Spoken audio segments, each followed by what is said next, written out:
Saya yang terbiasa dipuji orang lain baca Qurannya, ternyata di hadapan pemateri ketika itu, wah salahnya banyak sekali.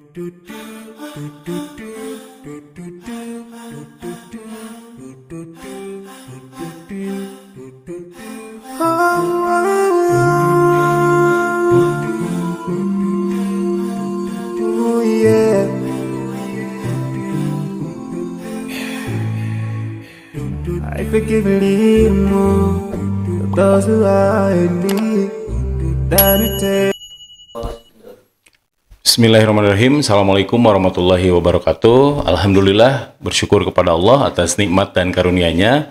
Pada kesempatan kali ini kita akan bertemu kembali dan alhamdulillah di samping saya ada Ustadz Bani. Assalamualaikum Ustadz. Waalaikumsalam warahmatullahi wabarakatuh. Bagaimana kabarnya?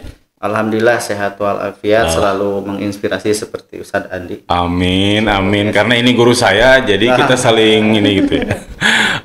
Aktivitas hari ini semakin sibuk Ustadz di tengah hujan yang mendera hujan. Alhamdulillah rahmat Allah selalu turun, kemudian tidak menghalangi aktivitas ya. Mudah-mudahan semuanya sehat walafiat dan seperti biasa mengajar dari satu tempat ke tempat yang lain. Alhamdulillah masih Allah berikan kesempatan. Alhamdulillah. Sehingga hari ini pun berkenan untuk datang ke sini dalam rangka bercerita gitu Ustadz ya. Iya, ini luar biasa, ini bisa diundang ke rumah bercerita Ustadz Andi. Alhamdulillah, terima kasih. Di tengah kesibukannya masih bisa untuk menyempatkan waktu, dan sebagaimana kita kenal ya, beliau itu aktif di dunia yang berkaitan dengan Al-Quran. Betul Ustadz? Ya, ini kan rumah bercerita ya. Iya, kita ngobrol. Pertanyaan akan saya ceritakan. Itu. Kalau tadi disebutkan di dunia perquranan ya, ya alhamdulillah itu ya. Walaupun belum dalam ya, dalam. Awalnya justru saya belajar Quran atau dalam hal ini memperbaiki bacaan dulu ya, tahsin Quran. Awalnya itu justru dari dorongan keangkuhan. Keangkuhan ini. Itu awalnya. Makanya sampai hari ini justru menjadi kenangan itu. Ini belum pernah diceritakan kan? Belum. Baru sekarang. Nah, maksudnya berawal dari keangkuhan itu begini Ustaz. Dulu saya belajar Al-Quran, belajar baca Quran, belajar menghafal Quran juga. Ya tidak atau belum pernah belajar Quran yang langsung kepada gurunya bertalaki, itu belum. Sampai selesai mu'alimin atau aliyah ya. Itu masih baca Quran itu ya hasil belajar dari maghrib mengaji dulu kan. Maghrib mengaji betul. Itu diajarkan ngaji oleh orang tua, oleh para kakak-kakaknya gitu kan dulu. Nah, memang dari kelas 5 MI atau SD itu saya udah dilatih untuk jadi imam oleh kakek saya. Gitu ya. Nah, kemudian dengan ketelatenan kakek saya mengajarkan supaya bisa mengimami sholat, sedikit demi sedikit kemudian bacaan Qur'annya itu membaik menurut orang lain yang mendengarkan. Sampai pada level atau sekolah di aliyah mu'alimin itu saya memang dikenal bacaan Qur'annya bagus. Enakan gitu. Nah, makanya dari situlah justru awal mulanya pengalaman berharga. Makanya tadi berangkat dari keangkuhan. Walau ya tentu ini jangan ditiru ya. Tapi ini bagian dari perjalanan Ustaz. Kenapa sampai hari ini kemudian mengambil bagian atau berkontribusi bersama guru-guru Quran yang lain yang lebih hebat dari saya, berkontribusi kecil untuk masyarakat ya mengajar Al-Quran. Keangkuhan itu begini, karena saya sering ditilai bacaan Qurannya baik, bagus gitu ya. Justru di situ melenakkan, nggak mau belajar. Nah, pertama kali keangkuhan itu dipukul palu godam. Itu pertama kali 2013 itu. Tahun 2013 saya yang masih merasa bacaan Qur'annya baik gitu ya. Di Tasik itu kemudian ada semacam seminar atau pelatihan ya. Pelatihan baca Quran. Saya penasaran, hadirlah di situ. Dan hadirnya itu masih dalam mental yang angkuh. Saya pasti bagus kalau dites gitu saja. Itu 2013. Pede gitu saja. Sudah percaya diri sekali. Overconfident. Nah, kemudian setelah mendengarkan ceramah-ceramah dari pematerinya, kemudian mencoba membaca juga, ternyata di situ mulainya. Titik nadirnya di situ. Saya yang terbiasa dipuji orang lain baca Qurannya, ternyata di hadapan pemateri ketika itu, wah salahnya banyak sekali. Dari situlah makanya berawal dari keangkuhan itu. Kemudian mendapat pengalaman berharga sampai betul-betul awalnya merasa tidak dihargai. Makanya ketika selesai pemateri itu selesai, kemudian saya sampai bilang, saya mau cek bacaan. Oh, langsung. Ya, dengan hati yang agak dongkol ketika itu. Kenapa saya banyak salah? Iya. Dan luar biasanya pematerinya itu sangat baik sekali. Dan beliau memberi waktu malam ya, malam hari karena waktu itu Ramadan 2013. Beliau juga ada tugas mengimami sholat tarawih. Kemudian beliau memberi waktu setelah tarawih jam 9 malam. Nah, di situ pengalaman yang tidak bisa dilupakan. Saya masih ingat datang gurunya sangat ramah sekali, menyapa, kemudian menyuruh saya baca tes gitu ya. Asy-Syamsi. Ya, setelah ngobrol-ngobrol ringan tanpa basa-basi, beliau cuma bilang coba baca surat Asy-Syamsi. Gitu ya. Nah, baru mulai isti'adzah itu sudah habis sudah habis dihajar gitu. Iya, tapi itu bahasa saya bahasa. Maksudnya banyak koreksi gitu ya, banyak koreksi. Gurunya baik sekali, banyak koreksi. Dan kalau tidak salah ingat, isti'adzah dan basmalah itu kurang lebih 1 jam. Tidak bergerak sambil memperbaiki gitu. Jadi saya baca, dikoreksi, saya baca, dikoreksi terus. Isti'adzah dan basmalah itu kurang lebih 1 jam. Itu pengalaman. Masih dongkol ketika itu. Dari situ udah mulai terkikis tuh. Ya, sudah mulai merasa menerima. Menerima. Ternyata selama ini anggapan saya salah, gitu kan. Terus kemudian yang luar biasanya itu ya tentu gurunya itu bisa bersabar mengoreksi. Selama 1 jam kurang lebih isti'adzah dan basmalah saja, belum masuk surat Asy-Syamsi. Belum. Surat Asy-Syamsi kalau di total kurang lebih hampir 3 jam itu. Masya Allah, sampai jam 12 berarti saja? Ya, hampir jam 12. Nah, hari ini saya rasakan bagaimana menerima setoran bacaan dari murid-murid. Itu 1 jam itu nggak tahan, Ustaz.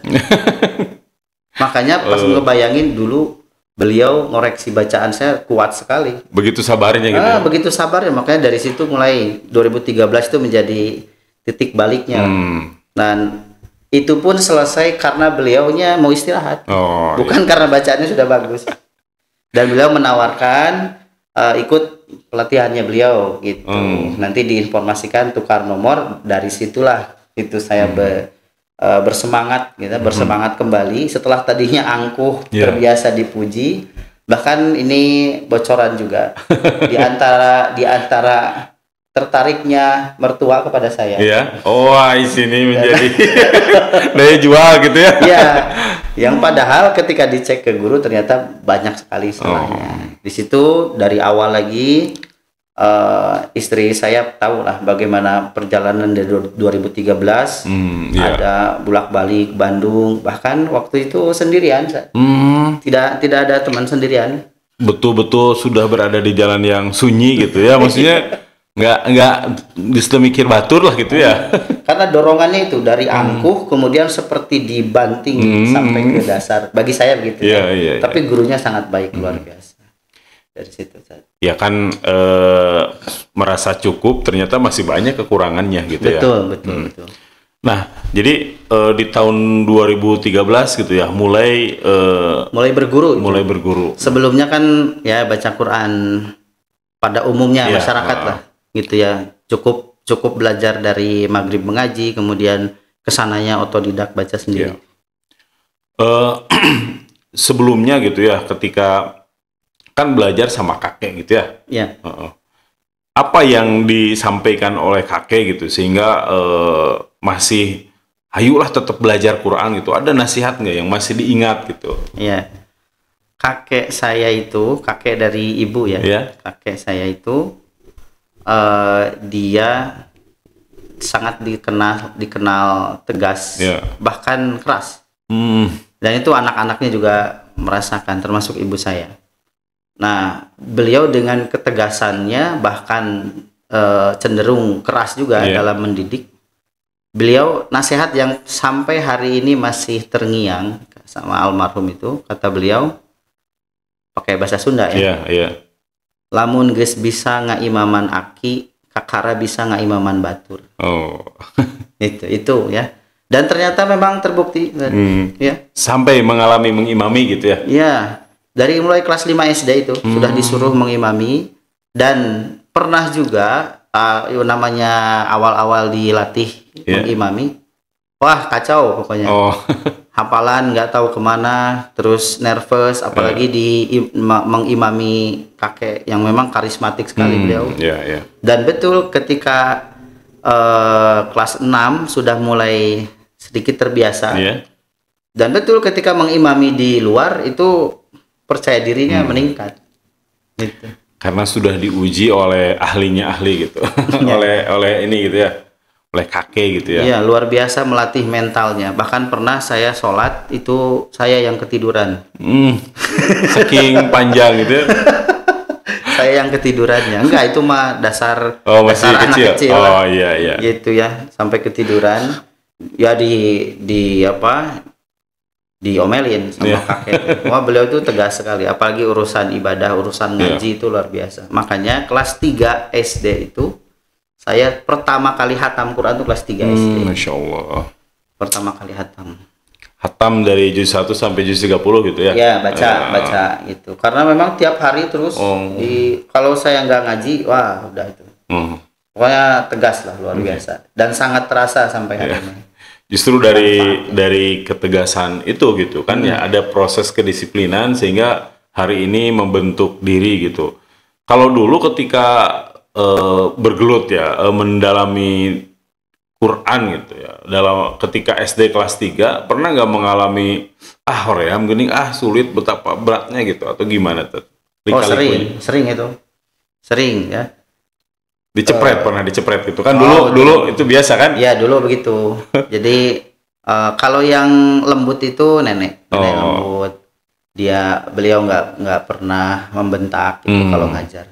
Tapi kalau sama anak-anaknya atau sama kakek, wah itu. Ya, tapi luar biasa kemalasan, penyakit-penyakit seperti itu. Walaupun ketika itu terasanya tidak nyaman. Atau ngaji disiapkan penggaris itu. Itu bukan hanya cerita, asli. Dan sempat namanya anak kecil ya, sempat ada berbohong juga. Sok cenah ngaji bagian naon ayeuna. Nah, saya berbohong. Itu membuka berapa ratus halaman. Wah, cenah geuning tereh ngaji teh. Pernah itu. Jadi dalam lika-likunya lumayan juga gitu ya. Terus dulu mulai menghafal atau fokus memperbaiki ya, misalnya bacaan enakeun gitu kan. Berarti kan tanda kutip sudah bisa itu sebetulnya masih ada yang tidak sesuai kaidah maksudnya gitu ya. Jadi ngudag enakeun atau gimana dulu kira-kira ini yang dulu belajar baca Quran itu antara teori dan praktek kan memang tanpa mengurangi rasa hormat guru-guru saya dulu ya. Dengan maksimalnya mereka mengajar Al-Quran. Jadi prakteknya itu tidak seperti yang sekarang gitu ya. Kalau untuk teorinya, alhamdulillah itu buku tajwid yang warna biru. Ya, birunya. Itu legend. Itu udah selesai, tamat itu. Gitu. Jadi kalau untuk prakteknya memang tidak seperti sekarang gitu. Apalagi bicara standar sanad, dulu belum bahkan saya belum dengar itu tentang belum sanad. seramai sekarang gitu. Belum. Gitu. kita hari ini tentunya belajar juga bagaimana tantangan terbesar gitu tadi ya. Dan kenapa sih sebenarnya mau belajar Quran gitu, nggak belajar yang lain gitu hari ini? Ya, kalau untuk diri sendiri ya, Iya. setelah mengalami banyak dinamika masa lalu ya, Iya. untuk diri sendiri tentu saja dengan seiring bertambahnya waktu, usia, informasi yang didapat, nasihat yang masuk ya, tentu saja motivasi untuk belajar Quran itu semakin bertambah pula gitu ya. Dan yang tidak kalah penting ya, kalau informasi dari wahyu itu sendiri bahwa Al-Quran itu sesuatu yang kita minta. Jadi kenapa kita harus malas bahkan meninggalkan belajar Quran, padahal itu yang kita pinta setiap hari di surah Al-Fatihah, ihdinas siratal mustaqim. Itu kita minta itu. Tapi ketika Allah kasih, banyak orang yang abai, banyak orang yang acuh. Karena menurut para mufassir, Al-Fatihah itu sampai ayat 7, kemudian Al-Baqarah, ya, Al-Baqarah dengan kalau ayat satunya muqatta'ah ya. Jadi para ulama pun tidak sembarangan menafsirkan itu. Ayat 2-nya dzalikal kitabul la raiba fih, ini seolah-olah jawaban dari permintaan Al-Fatihah. Ihdinas siratal mustaqim, tunjukkanlah kami jalan yang lurus, maka Allah tunjukkan.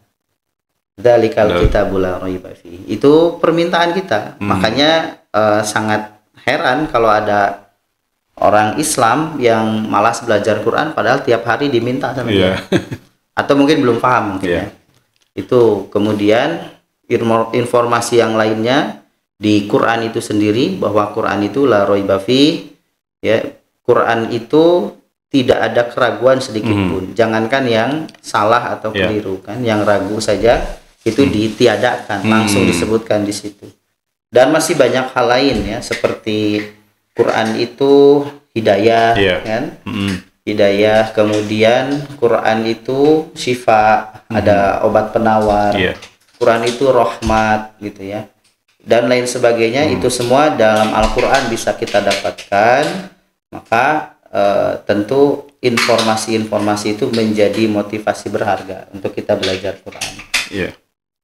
Jadi ketika semakin mendalami, semakin menikmati gitu. Insya Allah. Iya. Kalau menikmati itu coba Ustaz Andi bisa kita diskusi tentang kata menikmati. Waduh. Ya. Jangan dulu bicara menikmati Quran. Menikmati ini aja, menikmati segala hal yang di hadapan kita. Ada orang yang dalam kesenangan belum tentu dia menikmati kesenangan itu. Ada orang yang dalam kesusahan tapi bisa menikmati itu. Nah, berarti betul. Tergantung perspektif. Nah, Quran juga sama. Kita menikmati interaksi dengan Quran ya tergantung perspektif. Makanya kadang justru ketika ada masalah semakin nikmat. Biasanya begitu. Harusnya kan dinikmati sepanjang hayat. Nah, itu ya. Nah, pernah nggak ketika belajar Quran nih, kan tadi ternyata setelah dicek banyak salahnya. Ada ketika proses nih pernah mengalami menyerah gitu. Ternyata memang tidak semudah itu gitu. Pernah menyerah. Kalau menyerah yang saya rasakan belum, dan mudah-mudahan tidak ada. Amin. Karena tadi mungkin dorongan saya berawal dari kesombongan. Itu ya, dorongannya awalnya dari kesombongan, kemudian seperti dijatuhkan, betul-betul jatuh kesombongan itu. Dari situ menjadi energi besar gitu. Mungkin itu ya yang sampai hari ini yang saya rasakan. Kalau kata menyerah itu tidak ada. Kata bosan insya Allah belum ya, dan mudah-mudahan tidak ada. Gitu ya. Dan kalau misalkan justru yang membuat kita sempat maju mundur itu bukan interaksi dengan Qurannya, bukan belajarnya, tapi reaksi orang-orang. Ya, ketika saya belajar Quran, kemudian beberapa orang tahu saya belajar tahsin, ya otomatis kan, sok atuh nggak imaman, gitu ya. Pas nggak imaman, butut saya memulai pertama kali betul. Jangankan untuk memperhatikan tajwid bacaan sendiri, itu melangkah kaki ke sejadah imam saja itu berat sekali. gitu ya. Dan itu cemoohan, bukan cemoohan mungkin ya. Ya respon lah, respon dari orang-orang ketika itu ya luar biasa. Kalau kita mentalnya lemah, wah luar biasa itu. Sangat menjatuhkan sebetulnya. Tapi alhamdulillahnya bisa melewati itu semua dan sampai hari ini semangat belajar alhamdulillah terus ada, terus menyala, bahkan ya tentu ditularkan juga. Malahan suka greget juga ya pada orang-orang yang malas belajar Quran tuh, greget juga. Ya dengan pengalaman latar belakang beda-beda. Iya, betul. Nah bisa malas gitu gini gitu. Wih, Masya Allah ya. Nah orang masa antara malas padahal tetap gitu ya kan, sisi manusiawi, maksudnya sisi manusiawi tetap ada sebetulnya. Tapi bukan malas sebetulnya, butuh istirahat gitu Ustaz ya. Kalau yang lain kan memang ya bisa jadi gitu ya, tidak, yang lain itu tidak semuanya juga gitu. Nah, yang saya senang diantaranya dari Profesor Samsudin Arif, beliau pernah menyampaikan belajar terbaik itu dengan mengajar. Ya. Dan itu sangat saya pegang. Jadi jangan dianggap belajar itu hanya menerima informasi, menerima pengajaran. Ternyata mengajar pun itu kita belajar. Nah, dengan mengajar itu dan qadarullahnya alhamdulillah tidak lama saya belajar tahsin itu saya diminta ngajar, ngebimbing Quran ya, walaupun tertatih-tatih gitu ya secara kemampuan pribadi ketika awal-awal. Tapi dengan adanya tanggung jawab mengajar tadi kenapa sampai hari ini yang saya rasakan rasa malas itu tidak ada. Di antaranya karena belajar dan mengajar itu. Dan saya ingat, wah ternyata mungkin ini hadis Nabi. Betul. Ya, khairukum man ta'allama al-Qur'ana wa 'allamahu. Sebaik-baik manusia itu yang belajar dan mengajar. Ini dua hal yang harus ada dan dua-duanya jadi energi. Ketika belajar mulai atau ada bosannya misalkan, ada mengajar, ada sisi lain kita tanggung jawab mengajar. Atau mengajar ada titik jenuhnya, ada sisi lain lagi belajar itu dilanjut. Nah, bagi kita nih pada umumnya gitu ya, gimana nasihat gitu atau sharing gitu ya, bagi agar senantiasa memiliki rasa untuk senantiasa terjaga semangatnya atau muncul semangat untuk bangkit gitu. Saya tuh orangnya ini Ustaz Andi, saya tuh orangnya sulit merangkai kata-kata bagus. Nah, kalau bicara motivasi, saya sering jawabnya begini. Kan kita objeknya belajar Quran ya. Saya sering bicara begini, kalau Quran saja tidak bisa membuat kita termotivasi, buat apa omongan saya gitu? Omongan yang suci saja, firman Allah tidak bisa memotivasi. Terus saya harus motivasi apa lagi? Gitu. Saya sering katakan itu. Makanya motivasi terbaik belajar Quran itu ya terus berinteraksi. Bagi saya itu. Terus berinteraksi, membaca, dan jangan pernah menyerah karena apapun yang berkaitan dengan Quran selama landasannya iman itu semuanya adalah kemuliaan. Berarti justru ada sebuah kemalasan, ada sebuah tadi membosankan justru karena jauh itu gitu ya. Justru minim interaksinya itu gitu ya. Iya, betul. Jadi bukan salah Qur'annya misalnya, ini sering dibaca jadi lelah, justru bukan ya karena minim interaksi malas itu yang memunculkan rasa malas itu gitu ya. Iya, betul. Saya sering ilustrasi begini Ustaz Andi. Misalkan ada sampah plastik. Itu pasti ringan sekali. Tapi sampah plastik itu tidak pernah bergeser ke tempat sampah. Yang berat apanya? Yang berat sampahnya atau orang yang berat memindahkan sampah. Nah, gitulah.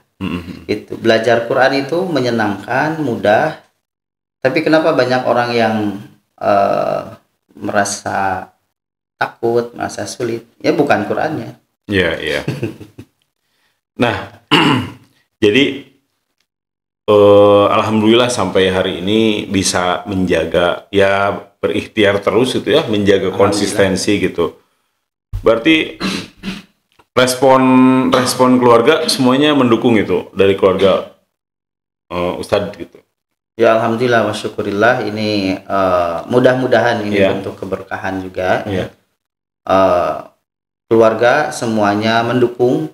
Justru yang berat bagi saya itu tentu ketika Quran itu memang kan harus bersenyawa juga dengan jiwa raga Iya. kita.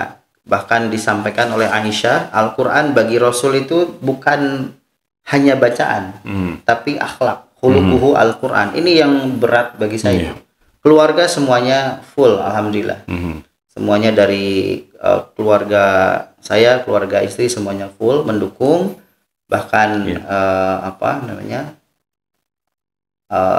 ada juga saudara yang tidak menyangka pencapaian saya sampai hari ini. Kayaknya dulu si bani teh cenah baheula mah ya biasalah. Yeah. Dan alhamdulillah ya, ini karunia dari Allah. Tinggal tugas saya ya, ini kemudian mensenyawakan Al-Quran dengan diri sendiri, itu tugas sampai wafat itu. Kemudian tidak lupa keluarga juga. Dan mohon maaf nih, kalau dari segi penghargaan ya hari ini, pernah nggak ditanya gitu ya sama keluarga, emang jadi misalnya ahlul Quran gitu ya, menjaga Quran, emang masa depan cerah gitu? Iya, kalau disebut ahlul Quran jauh. Oh, masih jauh. Saya belum proses. Berani itu, berani orang nyebut saya ahlul Quran. Itu emang harapan, tapi saya merasa doa lah itu. Setidaknya pertanyaan itu menjadi doa. Gitu. Amin. Ya. Untuk hal itu, tadi kalau kembali ke tahun 2013, saya itu sebetulnya kan sebelumnya merantau bekerja. Sebetulnya di Tasikmalaya itu saya ingin jadi pengusaha tadi. Itu ingin jadi pengusaha ya. Sudah ada rencana jual atau bisnis gitu ya? Bukan rencana lagi, sudah mulai. Waktu itu ternak ikan sudah berjalan, ternak ikan, kemudian sama istri jualan baju. Waktu itu saya suka bola, jualan baju jersey gitu ya.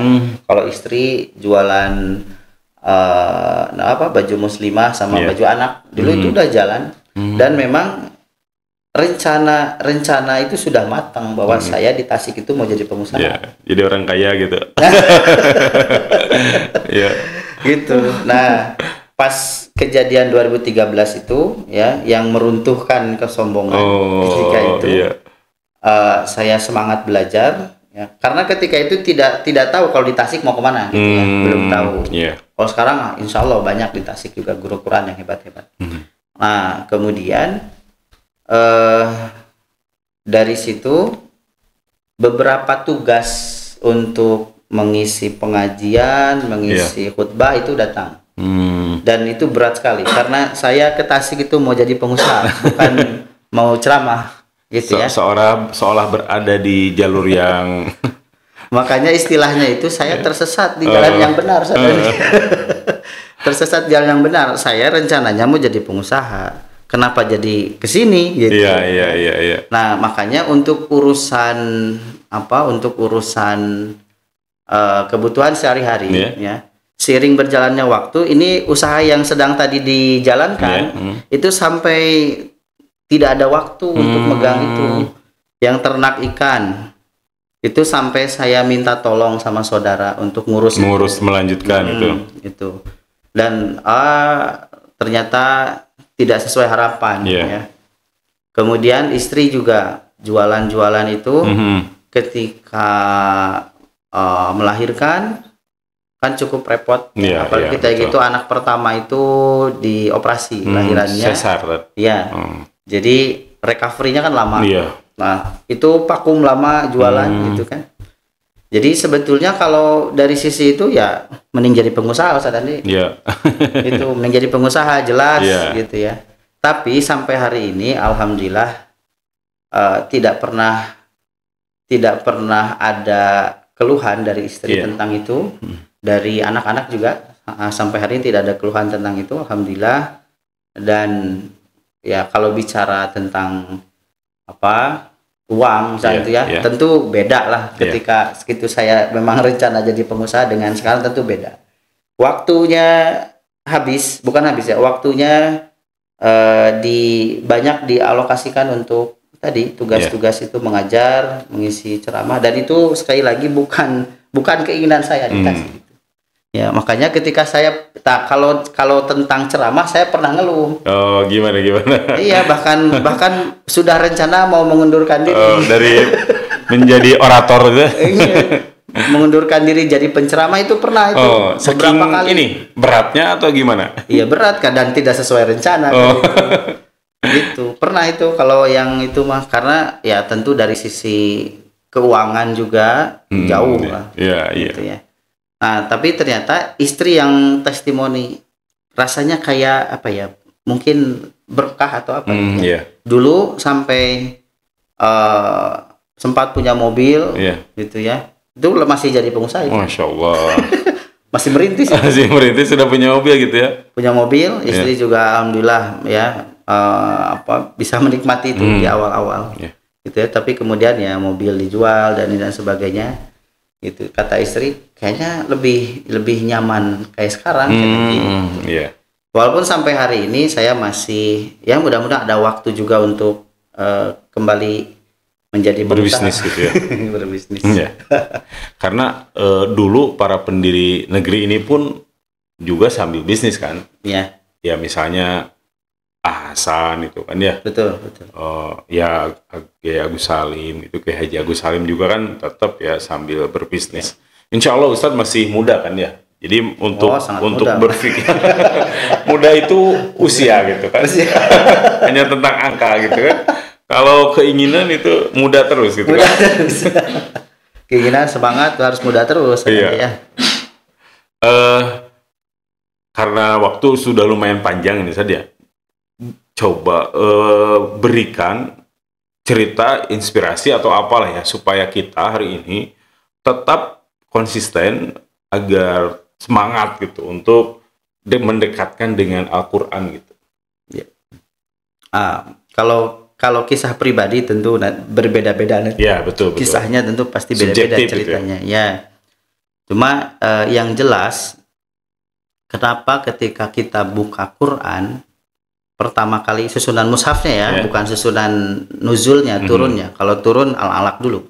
Susunan mushafnya, ini kan sudah Allah atur susunannya. Kenapa kita buka Quran setelah Fatihah sebagai pembuka yang istimewa, kemudian surah Al-Baqarah. Dan Al-Baqarah itu di 20 ayat pertama itu tidak langsung bicara hukum, tidak langsung bicara perintah atau larangan. Tapi Allah seperti bercerita tentang 3 jenis manusia. Ya, ini yang selalu bagi saya pribadi ini selalu menjadi daya dorong yang luar biasa. 3 jenis manusia, 1-5 itu orang beriman. Hudalil muttaqin alladzina yu'minuna bil ghaib dan seterusnya. Yang ujungnya ulaika humul muflihun, mereka yang sukses dunia akhirat. 6 dan 7 innalladzina kafaru. Ini bicara orang kafir, ujungnya azabun azim, bagi mereka ada azab yang besar. Kemudian ayat 8 sampai ayat 20. Ini jenis yang unik ya, jenis yang unik yang kemudian para ulama menyebutnya sebagai golongan munafik. Ya. Dari mulai ayat 8 ada pengakuan keimanan yang palsu. Kemudian Allah anulir pengakuan itu. Dan akhirnya dengan Quran, golongan ketiga ini, dengan Quran itu justru fazadahumullahu marada. Justru dia interaksi dengan Quran itu semakin nambah penyakitnya. Gitu kan? Kemudian indikator-indikator disebutkan sampai akhir ayat 20. Nah, 20 ayat pertama ini begitu berharga buat kita ketika mempelajari Al-Quran, ketika kita berinteraksi dengan Al-Quran. Semua orang, siapapun dia, manusia manapun dia, bisa belajar Quran. Betul ya? Orang kafir boleh tidak belajar Quran? Iya, boleh. Boleh. Ya, nggak ada yang melarang Al-Quran dibuka oleh orang kafir, nggak ada yang melarang. Artinya semua orang. Quran itu memang hadir untuk semua orang. Hudal linnas. Itu sudah dinyatakan. Jadi kita nggak bisa ngelarang siapapun belajar Quran. Hanya nanti hasil dari belajar itu ditentukan oleh 3 posisi itu. Apakah kita memposisikan diri sebagai orang beriman dengan syarat dan konsekuensinya, ataukah kita berposisi sebagai orang kafir ataukah kita berposisi sebagai orang munafik. Nanti hasilnya akan ditentukan oleh posisi kita sendiri. Mau sukses dengan Qur'annya, dengan interaksi Qur'annya, dan mendapat kemuliaan-kemuliaan, keberkahan dan sebagainya, posisikan diri sebagai orang beriman. Ikuti konsekuensi orang beriman. Itu. Kalau misalkan kita belajar Quran tapi hanya butuh sebagian saja, seperti orang kafir, orang ateis, hanya butuh referensi ilmiahnya saja, misalkan Allah kasih itu. Ya, banyak orang kafir yang mendapatkan inspirasi besar dari Quran. Nah, cuma pertanyaannya nanti, apakah orang kafir yang membuka Quran dia akan berbahagia, muflihun, mendapat hidayah? Nah, ini nanti tergantung orangnya. Gitu. Makanya kalau orang kafir ya pasti nggak dapat itunya. Makanya adzabun azim itu. Adapun orang ketiga, orang munafik itu karena dia keimanannya palsu, ya. Artinya interaksi dengan Qur'annya juga imitasi. Gitu ya. Dan keimitasian iman ini akan semakin menambah kepedihan dia, kepedihan hidupnya.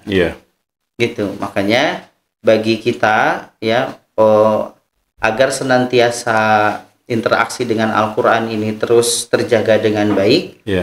Ya, satu, posisikan diri sebagai orang beriman dan berusahalah mengikuti konsekuensi keimanan.